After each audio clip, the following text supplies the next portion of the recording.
হনুমান কবিরের ভিডিও ফাঁস হওয়ার পর নিজে বলেছিল আমি হাইকোর্টে যাব, সুপ্রিম কোর্টে যাব, মামলা করব, এটা এআই ভিডিও ইত্যাদি। এবার সাংবাদিক সম্মেলন করে নিজে স্বীকার করেছেন না এটা আসল ভিডিও, এবং ভিডিওটা 50 মিনিটের বেশি।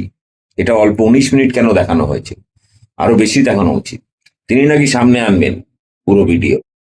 একটা মানুষ কতটা নির্লজ্জ, কতটা কানকাটা হতে পারে সেটা হুমায়ুন কবিরকে দেখলে বোঝা যায়। বাবরি মসজিদ নিয়ে মুসলিমদের সুরসুরি দিয়ে থেকে শুরু করে আজ পর্যন্ত যা যা করেছে প্রতিটি জিনিস বারবার মিথ্যা প্রমাণিত হয়েছে। এই মুহূর্তে দেখে নিন হুমায়ুন কবির কি বলছে। মানে একে আপনি কার ছেলে বলবেন? সুবলের ছেলে, ক্ষয়ের ছেলে, বা যার ছেলে বলুন।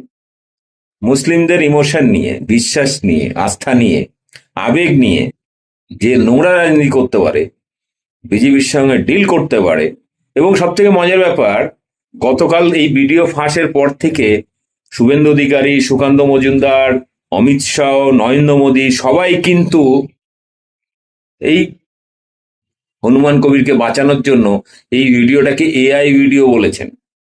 তৃণমূল এআই ভিডিও বানিয়েছে হুমায়ুন কবিরকে ফাঁসানোর জন্য। এটা নিয়ে সিবিআই, ইডি ইত্যাদি করা উচিত। মানে চোখের সামনে লেজে গোবরে অবস্থা, ফেসে গেছে। এখন পিঠ বাঁচানোর জন্য 24 ঘন্টা 48 ঘন্টা যেতে না যেতেই এই হুমায়ুন কবির নিজেই পাল্টি খেয়ে বলছেন না ভিডিওটা সত্যি। কি বলবেন একে? এখনো কিছু অন্ধভক্তের পেছনে দৌড়াচ্ছেন, তাদেরকে বলবো আপনাদের জন্মের ঠিক নেই।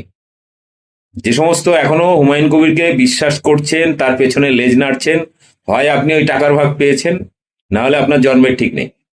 দেখে নিন এই মুহূর্তে হুমায়ুন কবির কি বলছে। আমি কথা বলছি, অপর দিকে হিন্দিতে কথা বলছে, আমিও তার সাথে হিন্দিতে কথা বলেছি। সেটা আমার কাছে ডকুমেন্টস আছে প্রায় 51 মিনিটে, আর ভিডিও দেখানো হয়েছে কত 19 মিনিট 14 সেকেন্ডে। আমি পুরো ভিডিও সামনে আনবো। সেই ভিডিও অভিষেক বন্দ্যোপাধ্যায় শিলিগুড়ি থেকে লোক পাঠিয়ে একজন মহারাজের বেশে এবং একজন সাংবাদিক সেজে, সে দিল্লির সাংবাদিক, অভিষেকের লোক, সেই সাংবাদিককেও তুলে আনবো এবং এই মহারাজকেও তুলে আনবো আপনাদের সামনে। এটা প্ল্যান।